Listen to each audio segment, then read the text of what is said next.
comprend la situation du voisin, on a notre situation. On sait que chaque entreprise a sa situation. On aimerait ça qu'il soit bio, mais on comprend très bien pourquoi, on comprend ses raisons, puis on les respecte. Mon entreprise est ici pour rester toujours, fait que mon voisin, je ne l'ai pas choisi, je vais vivre avec lui, puis je vais tout faire en sorte pour garder un bon voisinage, et ça, c'est très important pour moi.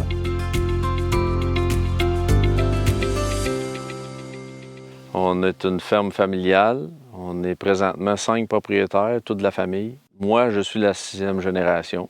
On a 200 vaches en lactation, puis on a 1200 acres à cultiver. C'est une rotation de 7 ans, 3 ans de prairie, 1 an de maïs, 2 ans de soya, puis 1 an des plantations. La ferme est en régie biologique depuis environ une trentaine d'années.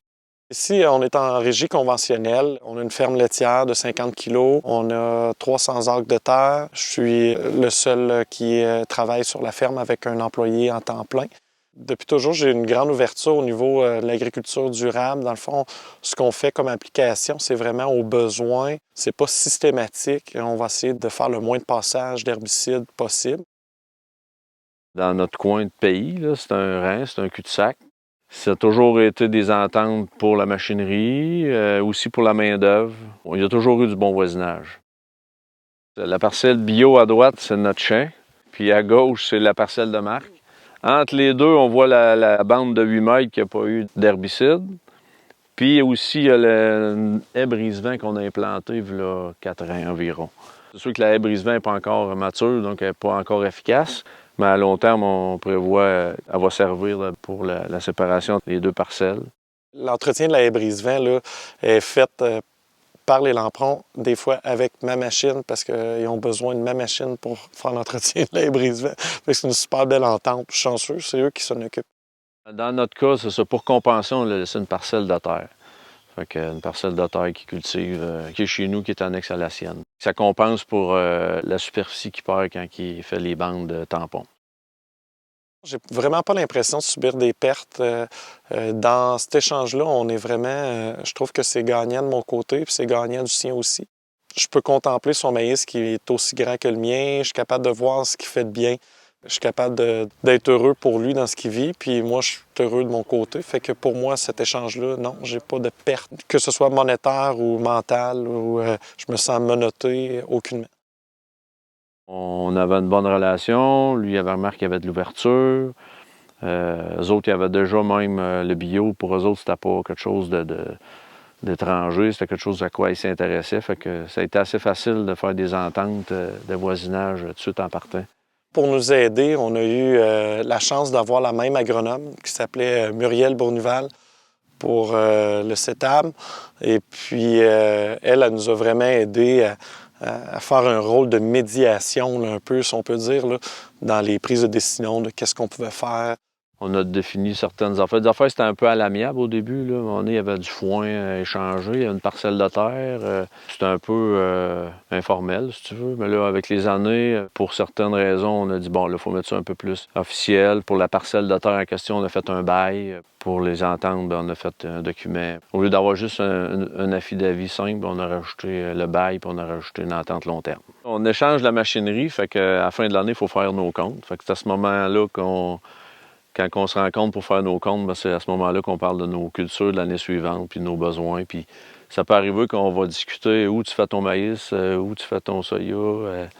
On va en discuter d'avance pour se préparer parce qu'il y a des exigences. On prend vraiment 2-3 heures par année pour bien discuter de toutes les régies de champ.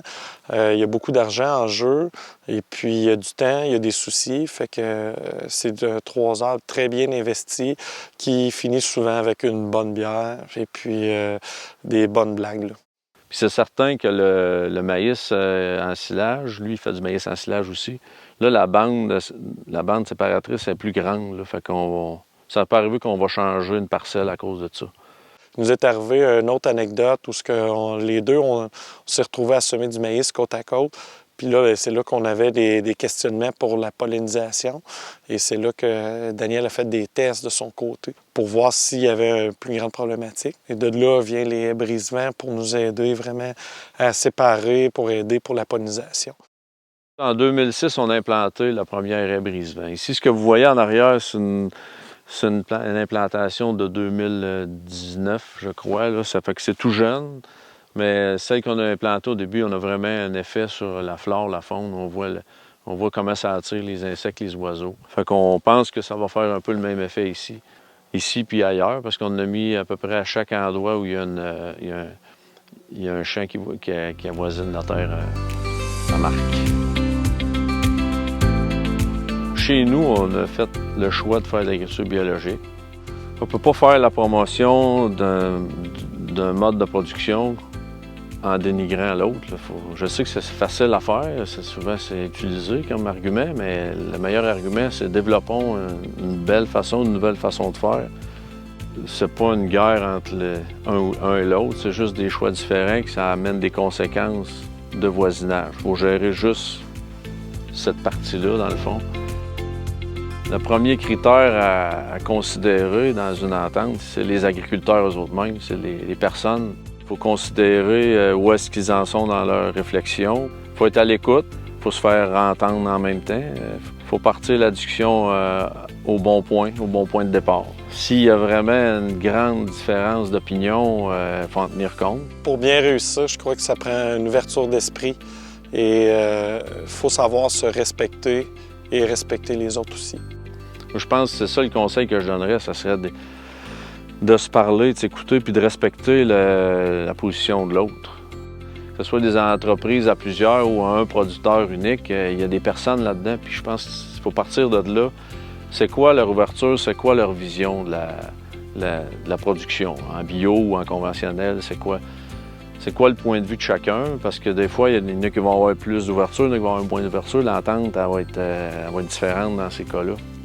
Puis des fois, ça se peut que ça soit très difficile, je le comprends, j'en ai entendu de mes amis qui ont eu des problèmes à faire la gestion de bandes tampons. Mais il faut faire avec, il faut trouver des solutions. Il faut que l'agriculteur se sente bien, soit respecté et soit à l'aise de faire son métier et qu'il ait la chance de pouvoir en parler avec quiconque et se sentir fier de ce qu'il fait. Vive l'agriculture!